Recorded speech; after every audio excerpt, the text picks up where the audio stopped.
ہمارا دیہاتی ماحول زمیندارہ ماحول ہے، نہیں اب تو شہروں میں بھی یہی حال ہے۔ جس نے وہ لیول اے لیول کیا ہے اسے کیا پتہ ماں کسے کہتے ہیں، باپ کسے کہتے ہیں۔ تو میں نے اپنی آنکھوں سے باپ کی بے بسی اور بیٹے کا غرانہ ایک دفعہ نہیں کتنی دفعہ دیکھا۔ تو میرے واسطے آج تک ہی کیتا ہے، تو میرے واسطے آج تک ہی بنایا ہے۔ وہ کہتا ہے اچھا میرا بچہ جداں جوان ہو سو آپ پہ سمجھ جسو۔ جبریل انسانی شکل میں آئے کہ یا رسول اللہ کچھ سوال کی، قیامت کب آئے گی؟ کہا اللہ کو پتہ ہے۔ کہا کوئی نشانی؟ فرمایا جب دیکھو کہ بیٹیاں بھی ماؤں کو نوکر کی طرح دھتکار رہی ہوں تو سمجھنا قیامت آنے والی ہے۔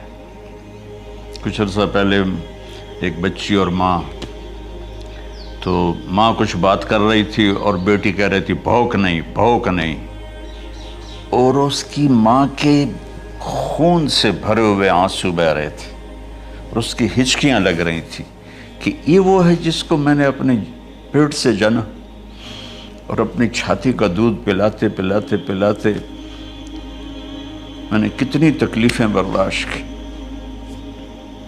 اور آج کر یہ بھوک نہیں۔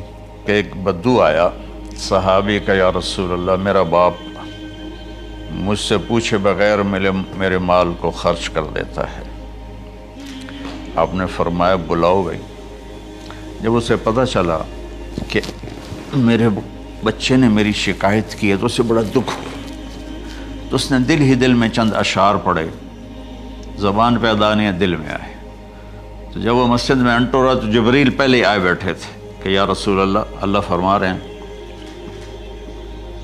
اس سے کہو کہ پہلے وہ اشعار سنائے جس کو اس کے کانوں نے نہیں سنا، لیکن اللہ نے من فوق عرش ہی سن لیا ہے، عرش کے اوپر اللہ نے سن لیا ہے۔ تو آپ نے اس سے ارشاد فرمایا کہ تمہاری بات ہم سنتے ہیں باپ بیٹے کی، لیکن پہلے وہ شعر سناؤ جو تیری زبان سے ادا نہیں ہوئے، تیرے کانوں نے نہیں سنے، تیرے دل کی گونج تھی اور تیرے دل کی آہ اور فریاد تھی جو دل ہی میں گھٹ کے رہ گئی، اسے اللہ نے سنا ہے۔ وہ کہتا ہے سناؤ۔ کہنے لگا یا رسول اللہ آپ کا رب ہر وقت ہمارے ایمان کو آپ پر زیادہ سے زیادہ بڑھاتا رہتا ہے، اس ذات کی قسم جس کے قبضے میں میری جان ہے۔ یہ چند میرے دکھ بھرے خیالات الفاظ کی شکل میں ڈھلے، لیکن میری بزم تصور میں ہی رہے اور وہیں دفن ہو گئے، باہر نہیں نکلے، میری زبان سے ادا نہیں ہوئے، میرے کانوں نے نہیں سنا، آپ کے رب نے سن لیا۔ اب نے کہا اچھا بتاؤ تو نے کہا کیا تھا؟ تو انہوں نے کہا جی میں نے بچے کی جب سنی شکایت میری کی ہے تو میں نے کہا تھا غضوتک مولودا وعلتک یافعا تعل بما اجنی علیک وتنہل وَإِذَا ذَاقَتْكَ بِالسُّقْمِ لَيْلَةً لَمْ أَبِتْ لِلسُّقْمِكَ إِلَّا صَاهِرًا أَتَمَلْمَلُ كَأَنِّي أَنَا الْمَتْرُوكُ دُونَكَ بِالَّذِي تُرِكْتَ بِهِ دُونِي وَعِنِي تَحْمَلُهُ تَخَافُ الرَّضَى نَفْسِي عَلَيْكَ وَإِنَّهَا لَتَعْلَمُ أَنَّ الْمَوْتَ وَقْتٌ مُؤَجَّلٌ فَلَمَّا بَلَغْتَ السِّنَّ وَالْغَايَةَ الَّتِي إِلَيْهَا مَدَى مَا فِيكَ كُنْتُ أُؤَمِّلُ جَعَلْتَ جَزَائِي غِلْظَةً وَفَظَاظَةً كَأَنَّكَ أَنْتَ الْمُنْعِمُ الْمُتَفَضِّلُ فَلَيْتَكَ إِن لَّمْ تَرَعَ حَقَّ أُبُوَّتِي فَعَلْتَ كَمَا الْجَارُ الْمُجَاوِرُ يَفْعَلُ فَأَوْلَيْتَنِي حَقَّ الْجِوَارِ وَلَمْ تَكُنْ عَلَيَّ بِمَالٍ دُونَ مَالِكَ تَبْخَلُ۔ میں بھی ترجمہ کرتا ہوں۔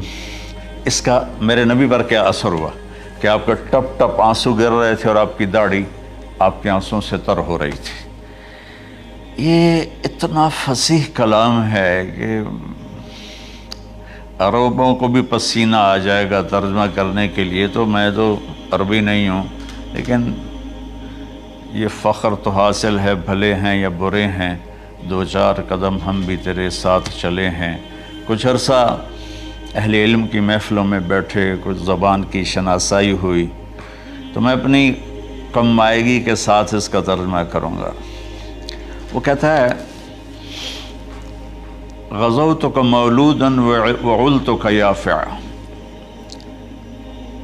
تعل بما اجنی علیک وتنہل تنحل، میرے بیٹے جس دن تو پیدا ہوا ہم نے اپنے لیے جینا چھوڑ دیا، ہوئے ہوئے ہوئے ہوئے، ہم تیرے لیے جیے۔ تیری ماں تجھے دودھ پلاتی تھی، میں تیرے لیے روٹی کے نوالے لاتا تھا، میری ساری کمائی پہلی اور آخری سب تیرے اوپر لگتی تھی۔ تجھے خوش دیکھتے تھے تو خوش ہوتے تھے، تجھے روتا دیکھتے تھے تو ہم روتے تھے۔ وَإِذَا ذَاقَتْكَ بِالسُّقْمِ لَيْلَةً لَمْ أَدْلِ سُقْمَكَ إِلَّا سَاهِرًا أَتَمَلْمَلُ۔ جب تو کبھی بیمار ہو جاتا تھا تو تیرے سرانے بیٹھ کر ہم ساری رات روتے تھے اور دعائیں کرتے تھے، یا اللہ ہمارے بچوں کو بچا لے، ہمارے بچوں کو صحت دے دے۔ اس تڑپ میں ساری رات میں جاگتا تھا، تیرے لیے میں نے اپنا سب کچھ لگا دیا، اپنے لیے جینا چھوڑ دیا، اپنی خواہشات کو دبایا، تیری ہر خواہش کو پورا کیا۔ تجھے مسکرانے کے لیے، تجھے ہنسانے کے لیے میں دھکے دھوڑے کھاتا رہا، کبھی گرمی لو کی جھلسا دینے والی ریت اور کبھی سردی کے سرد ہوا کے تھپیڑے، لیکن میں ان دونوں سے گزرتا ہوا تجھے پالنے کی خاطر اپنے آپ کو کھپاتا رہا۔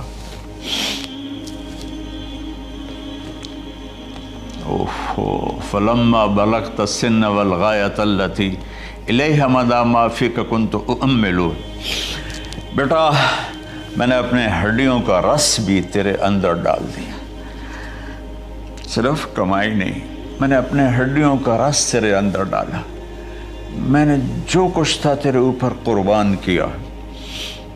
تجھے مسکراتا دیکھ کر میں اپنے غم بھولتا تھا، تجھے ہنستا دیکھ کر مجھے دکھ بھول جاتے تھے، اور پھر آہستہ آہستہ آہستہ میری ہڈیوں کا گودا، میری کمائی تیرے اندر گئی، اور تو ایک خوبصورت درخت کی طرح بڑھتا چلا گیا، بڑھتا چلا گیا، بڑھتا چلا گیا، بڑھتا چلا گیا، اور میری بڑھاپے نے کمر جھکا دی اور میں جھکتا چلا گیا، جھکتا چلا گیا۔ میرا خیال تھا کہ جیسے میں اس کی انگلی پکڑ کے چلتا تھا، اب میری باری ہے، یہ میری انگلی پکڑ کے چلے گا۔ جیسے میں اسے سینے سے لگاتا تھا، پیار کرتا تھا، جھولے جھلاتا تھا، باغ میں لے جاتا تھا، یہ ساری اس کی تعبیرات کے اندر داخل ہیں، الفاظ میں نہیں ہیں۔ تو مجھے خیال آتا تھا جب میں بوڑھا ہو جاؤں گا نا تو میرا بیٹا بھی مجھے ایسے ہی لے کے پھرے گا، میرا بیٹا بھی میری سنے گا۔ یہ 100 دفعہ پوچھتا تھا یہ کیا ہے، اور میں ہر دفعہ جواب دیتا تھا یہ ہے۔ تو اب میں بوڑھاپے میں اس سے بات کروں گا، یہ میری بات سنے گا۔ میں اس کو نوالے کھلاتا تھا، یہ مجھے روٹی کھلائے گا۔ میں اس کا انگلی پکڑ کے چلتا تھا، یہ میرا ہاتھ پکڑ کے چلے گا۔ میری کمر بڑھاپے نے جھکا دی اور میں ایک خشک پیڑ کی طرح ہو گیا، اور جوانی نے تیری کمر کو سیدھا کیا اور تو ایک تر و تازہ درخت بن گیا۔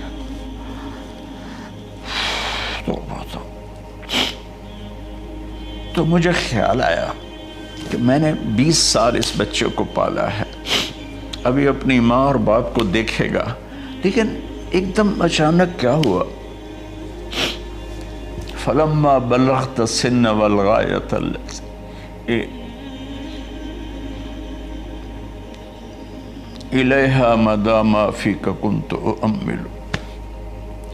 جب تو اس عمر کو پہنچا جس میں ہماری امیدیں تیرے ساتھ لگ گئیں، ہمیں بڑھاپے نے بے آسرا کر دیا اور تیری جوانی نے تجھے ہمت دے دی، تب ہمارا خیال آیا کہ اب یہ ہمارے ساتھ وہی کرے گا جو ہم نے اس کے ساتھ کیا۔ لیکن کیا ہوا؟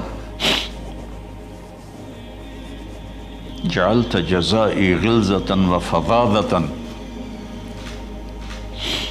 کأنک انت المنعم المتفضل۔ تو اتنا بدتمیز ہوا، تیری زبان چھری بن گئی، تیرا رویہ زہر بن گیا، اور میری ساری زندگی کی محنت کا بدلہ تو نے مجھے نافرمانی سے دیا، بد اخلاقی سے دیا، بدتمیزی سے دیا۔ میں حیرت بھری نظروں سے تجھے دیکھتا رہا اور میں اپنی پچھلی 20 سالہ زندگی کو جھٹلاتا رہا کہ میرے خیال میں اس کا نوکر ہوں اور یہ میرا مالک، میں اس کا باپ نہیں، میں اس کا نوکر ہوں، کیونکہ ماں باپ کے ساتھ ایسا کوئی نہیں کرتا ہے، یہ میرا مالک ہے اور میں اس کا نوکر ہوں، اس لیے مجھے ڈانٹ رہا ہے۔ کتنے بچوں کو میں نے یہ کہتے سنا اپنے باپ کو، تو میرے واسطے آج تک کیتا کی، تو میرے واسطے آج تک بنایا کی، اور جو باپ بے بسی کی تصویر بنا ہوتا تھا وہ شکلیں بھی میرے سامنے ہیں۔ تو کمال کے اشعار میں سوچ رہا ہوں جو میرا یہ حال ہے 1400 سال بعد کہ میرے آنسو نہیں رک رہے، تو اللہ کے نبی تو زارو قطار روئے تھے، داڑھی آنسوں سے تر ہو گئی تھی۔ کہا بیٹا جب تو نے میری ساری زندگی کی محنتوں کا بدلہ بدتمیزی سے دیا، گالی گلوچ سے دیا، دھکے دے کر باپ کو گھر سے نکال دیتے ہیں، تو بیٹا میں یہ سمجھا کہ تو نے ایک خواب دیکھا تھا، تو نے ایک خواب دیکھا تھا کہ تو باپ ہے اور یہ بیٹا ہے۔ اصل حقیقت یہ ہے کہ یہ مالک ہے اور میں نوکر ہوں۔ پھر آگے کہتا فَلَيْتَكَ إِن لَّمْ تَرَ حَقَّ أُبُوَّتِي فَعَلْتَ كَمَا الْجَارُ الْمُجَاوِرُ يَفْعَلُ۔ اچھا چلو بیٹا تو نے مجھے باپ تو نہ سمجھا، چلو ایک پڑوسی سمجھ لو۔ عرب میں پڑوسی کا بہت خیال کیا جاتا تھا، اور یہ عرب کی شان تھی کہ اپنے پڑوسی کو وہ عزت دیتے تھے جو اپنے گھر میں ایک دوسرے کو عزت دیتے تھے۔ تو اس نے پھر اس کی طرف اشارہ کیا کہ اگر میں تیرا باپ نہیں ہوں، تیرے رویوں کو دیکھ کر تو یہی لگتا ہے کہ میں تیرا نوکر ہوں، تو میرا مالک ہے، تو چلو اتنا تو کر دے جتنا ایک پڑوسی کے ساتھ کرتا ہے۔ فَأَوْلَيْتَنِي حَقَّ الْجِوَارِ وَلَمْ تَكُنْ عَلَيَّ بِمَالٍ دُونَ مَالِكَ تَبْخَلُ۔ تو پڑوسی پر تو عرب خرچ کرتے ہیں، تو بھی تھوڑا سا میرے اوپر خرچ کر دیتا اور تو بخیل نہ بنتا، اور میرے خوابوں کو چکنا چور کر دیا، میری امیدوں پر پانی پھیر دیا، میرے بڑھاپے کو ذلت اور رسوائی میں بدل دیا۔ اچھا میرا پتر جا خوش رہو۔ ماں باپ کہاں بد دعائیں کرتے ہیں؟ تو میرے نبی کی آنکھوں سے آنسو، یہ ساری داڑھی تر ہو گئی، تو آپ نے اس کے بچے کو گریبان سے پکڑا اور جھٹکا دے کر دھکا دے کر دفع ہو جا، انت و مالک لابیک، تو اور تیرا سب کچھ تیرے باپ کا ہے۔ حضرت علی رضی اللہ تعالیٰ عنہ سے کسی نے پوچھا کہ آپ کے بیٹے حسن کیسے بیٹے ہیں؟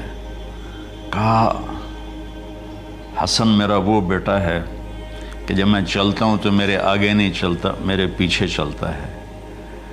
جب کہیں بیٹھنے کا موقع آتا ہے تو یہ پہلے نہیں بیٹھتا، پہلے مجھے بٹھاتا ہے پھر خود بیٹھتا ہے۔ جب کھانے پر بیٹھتے ہیں تو یہ روٹی کی طرف ہاتھ نہیں بڑھاتا جب تک میں نہ بڑھاؤں، یہ سالن کی طرف ہاتھ نہیں بڑھاتا جب تک میں نہ بڑھاؤں۔ میں کمرے میں ہوں تو یہ چھت پہ نہیں چڑھتا کہ میرے باپ کی بے ادبی ہو جائے گی۔ میں حالانکہ چھت پہ چڑھنا ضرورت کے لیے ہوتا ہے، لیکن قربان جائیں اہل بیت کے ایسے ہی اخلاق ہوتے ہیں، آل رسول ایسے ہی ہوتے ہیں۔ میرے عزیزوں نوجوانوں سے کہہ رہا ہوں جن کے والدین زندہ ہیں، ہم تو محروم ہو گئے، وہ قبروں میں چلے گئے، لیکن میں اتنا مصروف رہتا ہوں۔ اب یہ کرونا کی وجہ سے گھر میں بیٹھے ہوئے ہیں، میری زندگی ایسے پہیے کی طرح گھومی ہے، اور پھر دل کی تکلیف، پھر اس کے ساتھ سر کا درد شدید۔ اس کے باوجود میں روزانہ 10 نفل اپنے باپ کے لیے پڑھتا ہوں، 10 نفل اپنی ماں کے لیے پڑھتا ہوں، اور 4 نفل اپنی خالہ کے لیے پڑھتا ہوں، کہ ساری زندگی سجدوں میں سر رکھ کے اس کا ثواب ماں باپ کو پہنچاؤں، تو ماں باپ کا حق ادا نہیں ہو سکتا۔